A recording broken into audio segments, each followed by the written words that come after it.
Is there any concern about the lightning? Yeah, we monitor weather all the time here, so Bryce has it, and our trainers have a app that will tell you where it is, and if there's something that's puts within a distance to the field, then we'll deal with that as it goes. So. Do you have an indoor facility you can use if you need to? We'd go into the basketball court if we had to. So. Okay. Have you ever done that as a coach? Here? No. Okay. At Oregon? We had an indoor facility, so we didn't have to go into basketball court. You don't need an indoor in Southern California. There's a song about that. Okay.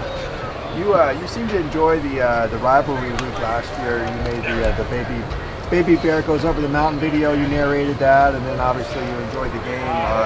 Did you enjoy your first taste of the rivalry and everything it entailed, the build-up? Yeah, I mean, we do videos for every game, so that was just the one we used for that week. So that wasn't, we have videos that we show our team every Friday night before a game, or something particular to the team we play. So that wasn't just particular or something that we did specifically just for the game against SC. So, but you always enjoy playing. I think when there's such a familiarity between our players, because a lot of our players have teammates that are on the other team or opponents that they played against, so that there's a lot more intimate knowledge when USC plays UCLA than there is if we play anybody else in the conference, just because of the familiarity of it. So that part of it is exciting for our players to go out and compete with their guys and see if they can get bragging rights from it. I think after the game you jumped into Johnny Denblecker's arms. You were pretty excited. Did you? I didn't do that after the game. No. All right. Well, at some point during the game. During the game. Okay. Yeah. Well, you seem to get caught up in the excitement of what was going on. I get caught up in any time we make a big play, so that's got nothing. Again, you're trying to get specific with the game, but yeah, I'll do. Josh Kelly scores a touchdown against anybody, you get excited about it. So that's part of football. Football's an emotional game, so you have to enjoy the ups and downs of the game. So when someone makes a good play, we congratulate him. So Johnny made a good play on that, so we congratulated him. But that wasn't the only time I've ever celebrated somebody making a good play here since I've been here. So.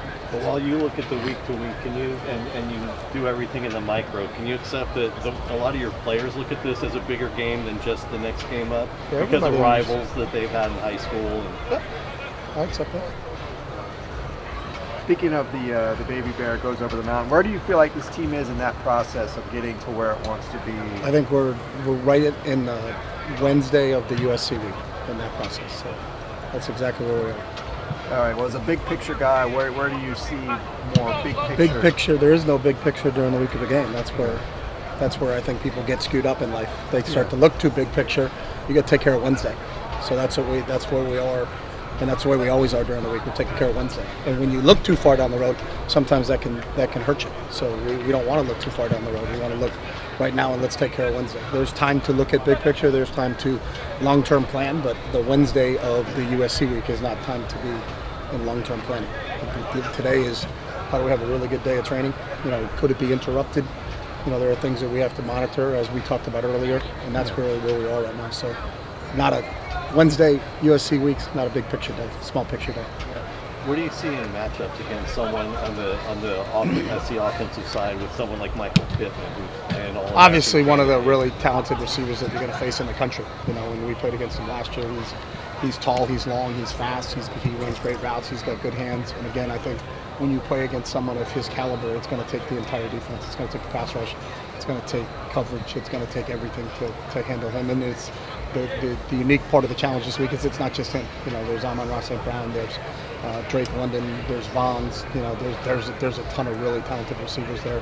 As talented as a receiver crew from top to bottom that would face this season, and that's what part of the process is all about. But you just can't singly focus on one because all of them have stepped up during the course of the season, and you can see it when you watch the tape of all the games this year. So, and they do a good job of getting the ball distributed to all of them. There's not just one guy that has 90 catches and then a bunch of guys that have 20 catches. It's pretty well distributed across the board, but they're all really talented guys. How do you decide on what new concepts are introduced in a prep week that the team can execute? Say that again. How do you decide on what new concepts to introduce? I don't think there's any new concepts that are introduced. You may tweak one of your concepts that we're going to run this, but we can do it out of this formation, or we're going to show this and do this.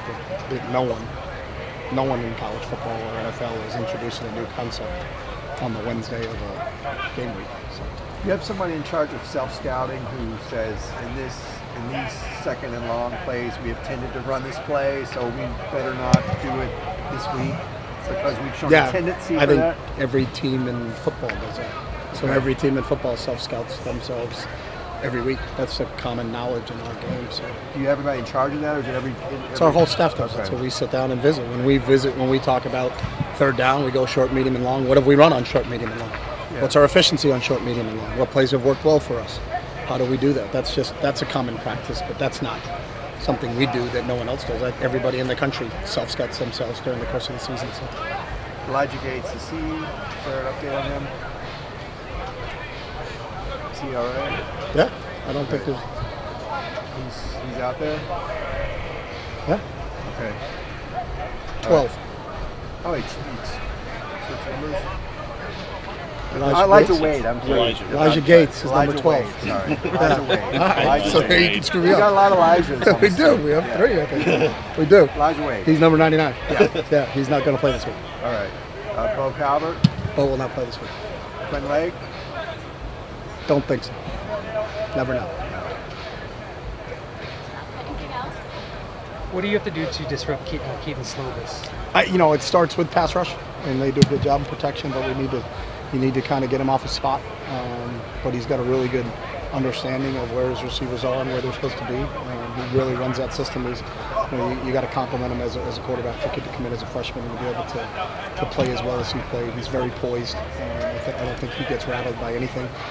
And it's a credit to him in terms of what you're going to face. But I think with any team, when you're facing a passing team, part of the process is it's a combination of coverage and it's a combination of pass rush. We got to get a pass rush that's got to get home. We got to try to disrupt the timing of his drops. We got to try to disrupt his feet, make him move in the pocket, and at the same time make sure that we're close in coverage to all the receivers. So it'll be a combination of both coverage and pass rush against a really good quarterback. So.